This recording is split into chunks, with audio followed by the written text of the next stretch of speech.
Have you tried diet after diet without finding long-term success?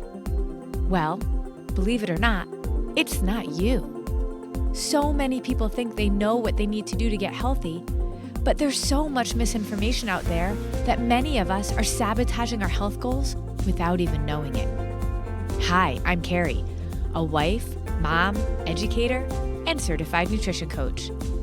After being frustrated by dieting and all the confusion out there about what actually works, I decided to figure it out.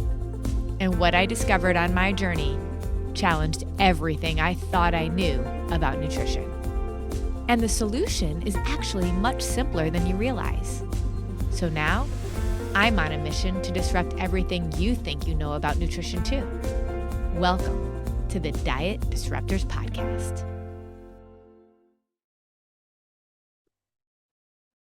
Today's podcast is brought to you by Disruptive Nutrition's Trifecta Transformation. If you are really ready to see different results, you have to do something different. Our invite-only exclusive program is unlike anything you've ever experienced before.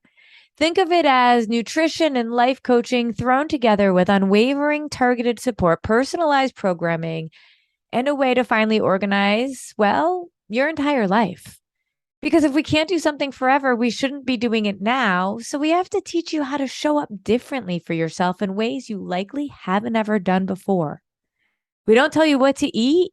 We teach you how to fuel your body in the way that it needs. We don't tell you what to do. We show you, coach you, and support you to make sure it works for your life, your schedule, for your goals. But teaching you how to eat isn't enough because we know it's our thoughts and our beliefs that dictate our actions. If you don't take this journey of self-awareness with us, you won't recognize your triggers and your mindsets that might be holding you back. The relationship you have with your body, with food, and with your value all stem from your beliefs and what you tell yourself. If we don't support you in that part of your journey, knowing how to eat will never be enough to make lasting change. And let's face it, life is crazy and we can't always control our circumstances. Busy women tend to put themselves last when the chaos ensues, and we end up back where we started, frustrated, defeated, and tired. While you may be feeling motivated at one point, experience reminds us that motivation doesn't last, and eventually we just give up when things get too hard. That's why, with our Trifecta Transformation, we will teach you how to keep going even when the motivation wanes. And we do that really well. We have a saying around here, you can't always control your circumstances, but you can control your response. And we show you how to do just that. Our success rate is high, and that's because what we teach is right. It's simple and it's transformational. But it's also because we only invite those who we believe are truly committed and ready to make the change. So if you are interested, go to our website at disruptivenutrition.com and book a free call with a coach today to see if this approach is a good fit for you.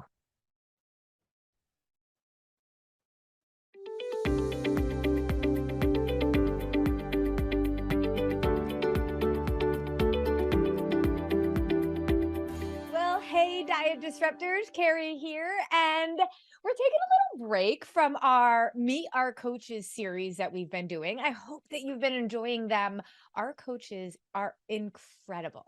Let me just give a little plug for the coaches before I get into what I'm going to talk about today.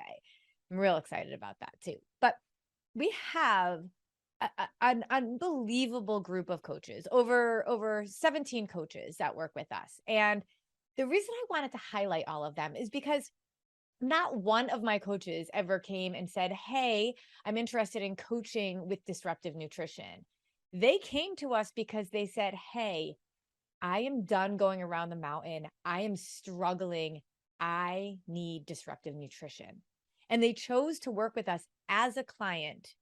Some, like Coach Sarah, who you met a few weeks ago, came as a health coach to do our approach because at first she thought it sounded too good to be true. But then when she really heard more, she thought, I have to do this. But most came to us as clients. I want you to think about where you were 5 years ago when so many of my coaches, let's say, grabbed on to this approach and that their life was changed so much that they literally went back to school to get advanced certifications in nutrition, in health, in coaching, so that they could come work with us and impact other women who were going down that same journey that they went down. I mean, if that is not a testimonial to what we do and why we do it, I don't know what is. I mean, I just am so humbled and grateful every single day for our team because of why they're here. Because to me, it's one thing, like when we think about our why, right? So many women will come to us and say, I want to lose weight. They don't even realize how deep into the dieting mindset they really are. And they just think their goal is to lose weight. And this is why I always say your why, your goal cannot be about a number on a scale. That's not going to get you through on a tough night when you've had a rough day and you're stressed out and you know you're not going to lose 40 pounds by tomorrow. And you're just like, screw it, I'm having the cake, right? When your weight is the goal, it is because it's just honestly ego. A lot of people will say it's not. It's like, I want to be healthier. But yet we're so driven by that number on the scale and to look a certain way. It is all ego. Let's be honest. But when your entire perspective of what's important changes to your why being based on your heart, now that's powerful. The way to think about a time in your life when you were jolted into reality and jolted into appreciating maybe the loved ones around you, or if you lost somebody that you loved, wishing that you really appreciated certain moments more. Well, I feel like we do that so often where we're just so focused on the superficial, on the stuff that actually doesn't fulfill our lives and our purpose, like dieting. I say all the time, like one of our clients, Karen Lynn, is amazing. And she said she has 10 years of journals measuring or documenting what she ate and how much she weighed before she came here. Part of her journey with us was literally throwing them all away. Every one of those books that were 10 years of her life. I always say we can make more money. We can never make more time. How much time is being wasted when there is a better way? I think so many women just don't know that there is a better way, but there is. And it really has to do with your reason for wanting to do this. Now, most of the women that end up working with us evolve in their why. But when you go looking for weight loss, you are going to go down a dieting rabbit hole on the internet and you're going to get super confused. But when you are doing this all for the right reasons, that has to do with your heart. And think about these coaches of mine who, because they are now heart driven and not ego driven, first of all, the results are all there, but they're not even focused. They're just not even that important anymore. It's not where their obsession lies. Their obsession now lies in understanding their true purpose, and that serving women in this capacity is now what they need to do. But yet, years ago when they started working with us, that wasn't even on their radar. Anyway, it's such a cool story of transformation. And for that reason, we are highlighting all season long all of our coaches, little by little, in pockets throughout our podcast to be able to share. So if you are watching me live or if you are listening to me on our podcast, and you can comment, I want to know for you, if you've listened to any of our coach stories, which coach really resonated with you and why? And I'd love to hear some of that feedback from you based on what you've heard so far. So today's episode, though, has to do with a lot more of my why. If you've heard my story before, you know that about 10 years ago, when I was closer to 40 than I am to 50, like I am now, I had two little girls, 5-year-old and a 6-year-old at the time. They're 16 and 17 now. And they were sitting at the table when I didn't eat the pizza on family pizza night because I ordered the salad with dressing on the side, literally rabbit food. You know, at a pizza place where they have that greasy, amazing pizza, and then you get the like iceberg lettuce with a couple of like salad shavings and then those wedged tomatoes cut, and they're never that good. That's what I would eat. I don't even know why I would spend money on that, but that's what would come in the little tin container. If you know what I'm talking about, right? Rabbit food because that's what I would eat. And it was one day that one of my daughters said to the other one, "Why does mom not eat the pizza with us?" And Grace said to her sister Ellie, "It's because the pizza has too many calories." And when you hear that as a mom and you think, "Oh my gosh, look what I'm doing to my kids." But then you look in the mirror and you just are not feeling confident in your own skin. You're in this weird place of like, I have to deprive myself if I want to reach my goal of being a certain weight because the way I look matters. With this argument of, but I don't want my daughters to ever feel that way. I don't want my daughters to think that their value isn't what they look like and that they should have to count calories. But I know I have to because it's not the same for me as it is for them. But it is. Everything I did was because of what I saw. And everything I believed was because of what I was taught. And our kids, you all know this. Our kids are just sponges that while we think we might be holding things back from them, we are not. We are not that savvy. They are so much more intuitive and smarter than we give them credit for. So had I not had that moment right there, that was my tipping point of deciding something has to give. This is not okay. I was a behavior specialist. I knew the behaviors that were coming, but I didn't know how to change what I was doing because I didn't know any better. All I knew was that I had to deprive myself in order to lose weight, and losing weight was the ultimate goal. Everything's obviously changed now because what we talk about and what I know is that weight gain is a symptom of health and hormones. You will get to your optimal weight when you actually get to your optimal health. This I did not know because everything around me was around eat less, eat less, eat less. And I never even equated my weight gain to not being healthy per se, because I ate sort of healthy. I just didn't eat very much of anything. And I also really loved my wine and didn't understand about food and how it fueled my body. I didn't realize how I was spiking my blood sugar, how I was bringing my blood sugar dangerously low, and how all of that was actually making me unhealthy, which is why I was gaining weight. None of that enters in to the equation when you are Googling how to lose weight. So fast forward to today, where I have a 17-year-old, and that same daughter, Grace, who mentioned the calories, has a genetic condition around her cholesterol. And we just got more testing done and know where we are sitting. And while I have talked blood sugar stabilization, we talk PFC3, I mean, for the last 10 years, my kids know how to eat. My favorite story is when my daughter Ellie was making a protein shake because they sometimes just love to have a protein shake just when they're running out the door. And she had made brownies the night before. And so she literally had a brownie. Now, these are high school kids, okay?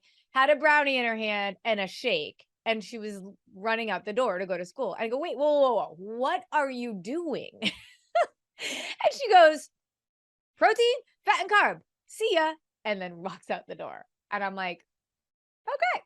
I guess I'm not going to argue with that. Now, we all know that is not necessarily the healthiest choices she could make, but there is a version of understanding more about food and healthy and correct and really trying to bring in that balance together. But you know what? I wasn't going to falter for it, right? There's food that serves our body and there's food that serves our soul, and they understand that. But at the end of the day, they're kids, and I make them make their own choices. I let them make their own choices. Well, Grace was not feeling great, right? And making choices that definitely did not serve her body.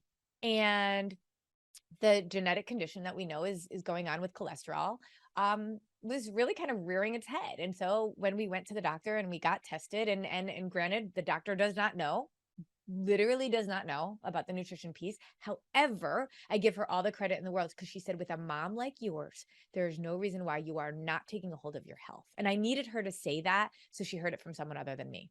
So today I want to share with you exactly what I did with my daughter who's 17, who now has a new why, but it doesn't even matter about that because every single kid can understand this concept if you break it down for them in a way that really makes sense. Everything I was teaching my kids when they were younger was about calorie counting, and that the important reason why I'm doing that is because I have to lose weight. Our dialogue, obviously has changed dramatically. But I want to tell you about one particular day after Grace got her blood work done and diagnosis. One particular day where I had a terrible dream about her. Have you ever had that when you've had like this outrageous dream about somebody that you love? Well, in my dream, Grace had a stroke and died. And I woke up at 2:45 in the morning and I couldn't get the experience out of my head. And Grace actually happened to not have school that next day. She's a senior in high school, and they were doing PSATs, and the seniors didn't have to do it.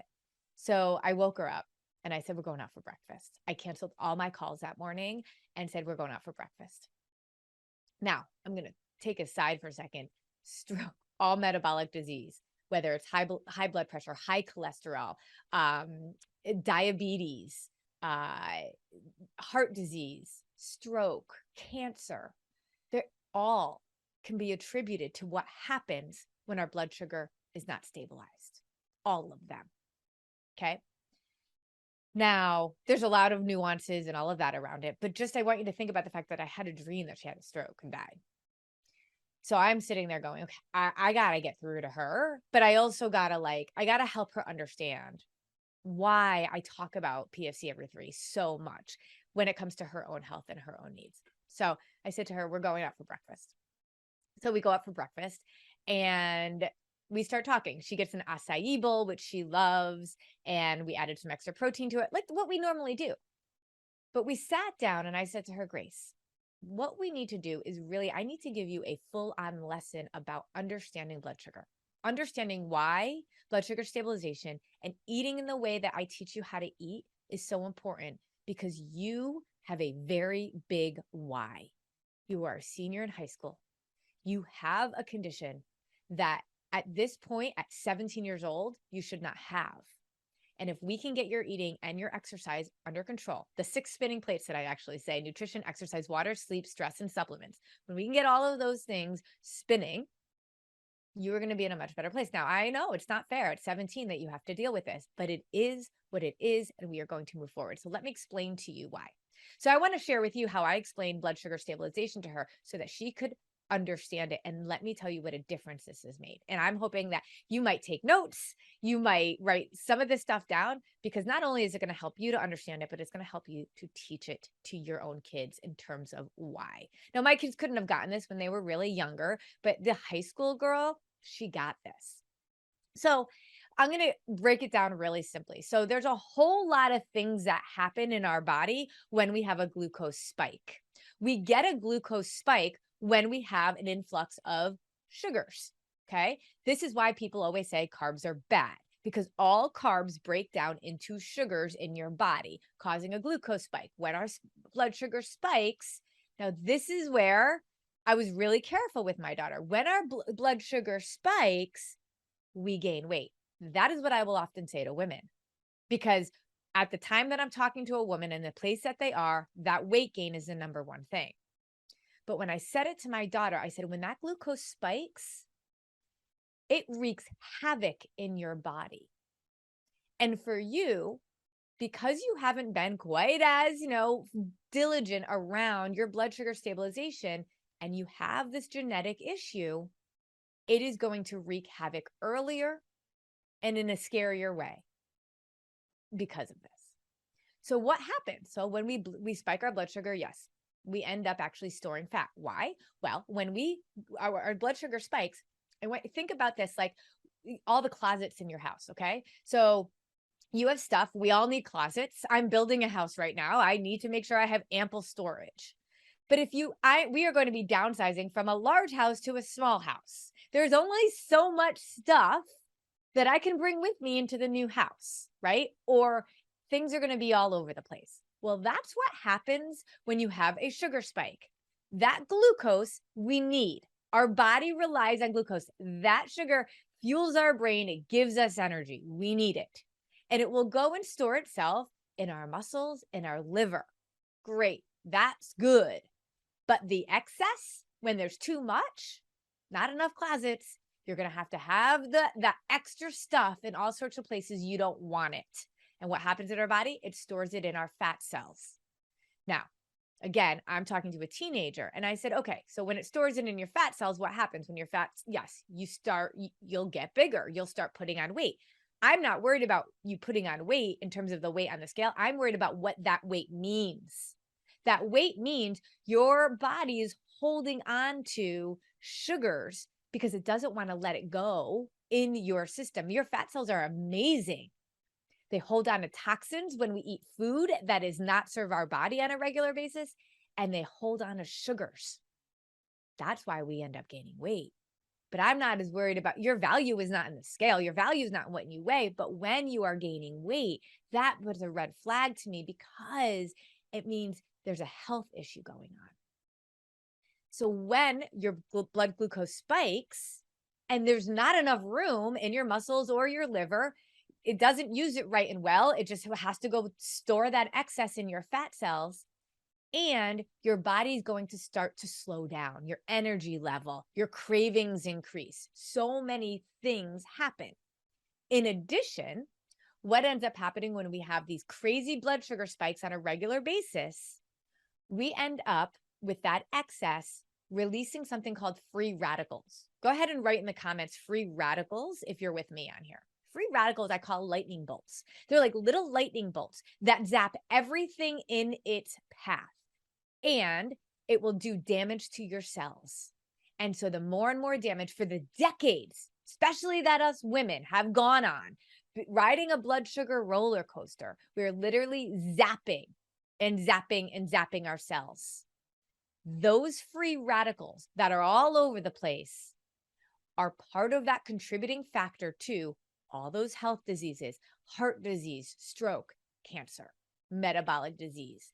Those free radicals our bodies can take a little bit of, but if we've been on a blood sugar roller coaster for years, that's scary.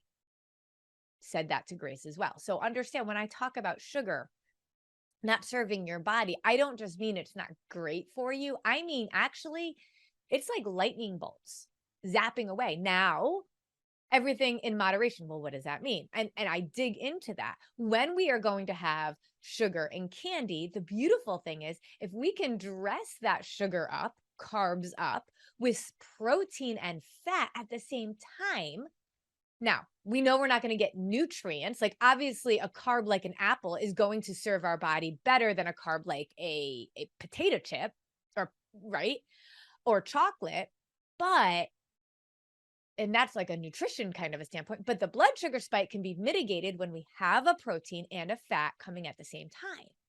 So I give Grace lots of little tools like having an HL5, which is a collagen, a rip and sip collagen that I love. It's in our shop if you're interested at all. You rip and sip it and she'll have an HL5 before, like crumble cookies just opened and she loves herself a crumble cookie. So we talked about if you have an HL5 before that, that's going to mitigate that blood sugar spike. Now, is that a healthy meal? No. Should she do that all the time just because she can balance her blood sugar? No. But that's going to mitigate that spike. And so I wanted her to understand those pieces of it. But the reason why I say to her, you're going to eat PFC every 3 is because you don't have to give up the foods you love. You actually have to add some foods, not because we're trying to lose weight, but because we're trying to get to our optimal health. And when you have, instead of just an apple, but turkey almonds in an apple, that apple is going to spike your blood sugar, even though it's healthy. And what happens when you spike your blood sugar? And she went over it. I said, but when you have your turkey and your almonds with it, now you're not going to have to worry so much because of your condition and because you're not going to kind of release those free radicals when you continuously spike your blood sugar. And she's like, oh, okay, that makes sense. So then we moved on to, and this is something women really love to hear about and understand, but we move on to aging. When we're born, a baby's ribs are like bright white. And when somebody in their late 90s, 100 years old dies, their ribs are like black because we're toasting. It was actually something that was discovered back in like 1915 by a French researcher around our body. And what happens is when we have continuous glucose spikes, it's called glycation. Glycation is a fancy word for toasting. The more and more blood sugar spikes that we do not mitigate through a lifestyle like what we teach with disruptive nutrition, then you are going to glycate. And every time you glycate, you toast a little bit more. Now, toasting is a natural part of life. As we get older and eventually we die. We die when our toast is burnt. But we can actually slow down the toasting process. Think about when you put bread into a toaster and you turn it all the way up, it burns pretty quick. But if you keep it really low, it doesn't toast that fast. And I will tell you, when you look at pictures of me from when I was almost 40 to today, yes, of course, I'm 10 years older, right? But absolutely, I am stronger. I am leaner. I have more energy. And I like to think my skin keeps it up with me. But I have been stabilizing my blood sugar and eating to serve my body as much as I can, even though I'll know I love my wine, I love my carbs, I love all that stuff. And it's working. And so like a diet, people think it's working when I just lose a certain amount of weight. No, and a nutritional approach works when it's simple, sustainable, satisfying, you do it for the rest of your life. So I said to Grace, I'm like, every time you glycate, it's like you toast. And you toast faster and faster and faster, which means you will get older faster. And you already, because of your cholesterol condition, are putting yourself at risk for toasting faster. You have to work on making sure that you are mitigating your blood sugar spikes as much as possible. And so then we started talking about all the different ways in which she can do that. She already eats PFC every 3 as much as she can, but now her why is bigger. Now she understands, and she understands more of the science behind it because I hadn't really gone over that before. I helped her to see that we need to eat in 3s to be able to fuel our body, but I never really got into the science. So when you think about our body actually needs the sugar, needs glucose from carbs, but it can only have so much of it, right? And when we can pair our blood sugar spiking food with a protein, it actually can mitigate that blood sugar spike. And that's so important because we want to reduce free radical damage. We want to reduce that blood sugar spike that actually slows down our metabolism and stores into our fat cells. And we want to keep our cells from toasting. This is why I'm so adamant with women, because if we don't do this right and well for the rest of our lives, if you think about how long you've been dieting, you don't want to wait anymore. You don't want to wait one more day because one, you need to learn this for yourself so you can stay alive. I want you to die an old lady in your bed when you're in your 90s and hundreds. Then in 60 and 70, the way 9 out of 10 people are dying right now because of a disease related to blood sugar stabilization. And if you have been gaining weight over time, understand that's likely what the cause is. So I want you to save your own life. But just like my coaches ended up doing and not even realizing was going to happen, is that they started saving other people's lives too.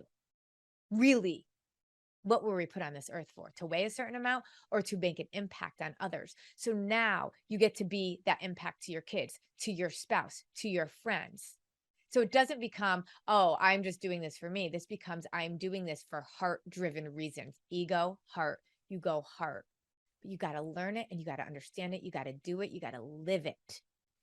And I love that I was able to educate Grace in this way. I'm evolving as my kids get older. And as I actually continue to learn and see the research and see the impact that blood sugar stabilization does on our community, I am so passionate with every woman I talk to that say, you can't afford not to do this. What is the cost of not understanding how to do this right and well? It's real expensive, real expensive.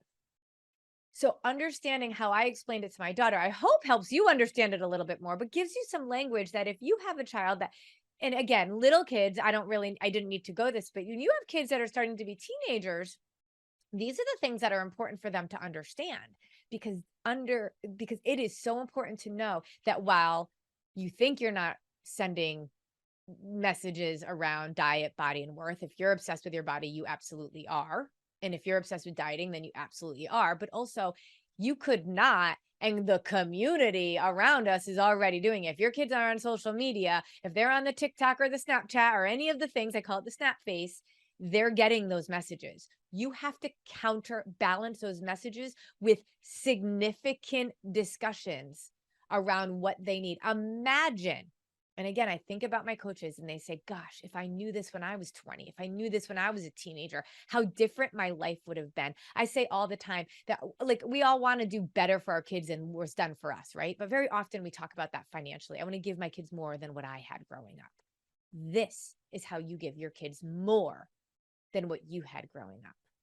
And to know that you can literally change your family tree, not because you have more money, but because you have more knowledge around what they need to be able to live a fulfilling life. Oh my gosh, come on. That's what it's all about.